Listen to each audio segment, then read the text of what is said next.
তাদের বক্তব্যের মধ্যে উঠে আসবে এবং আমার তিনি বলেছিলেন বাংলাদেশের গণতন্ত্রকে যদি রক্ষা করতে হয় সেই তখন থেকে আমরা বাংলাদেশ জাতীয়তাবাদী দল করার সুযোগ পেয়ে আসছি। মূল্যবান বক্তব্য নিয়ে আসছে আমাদের ব্রাহ্মণবাড়িয়া ইউনিয়নের করছি। বিসমিল্লাহির রহমানির রহিম। অতিথি বিশেষ অতিথি ও আমার সামনে এক রহমান যেমনি মায়ের বন্ধুরে অনেক এরকম আপনাদের কোনো ভাব হয়েছে তাই না আপা? আমাদের কেন বেড়েছেন? কোনোদিন এক জায়গায় হয়তো বেড়েছেন এভাবে?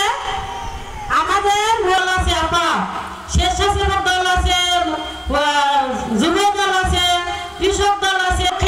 আমাদের ইউনিয়নে ওয়ার্ডে আমাদের একটা দল গঠন করতে হবে।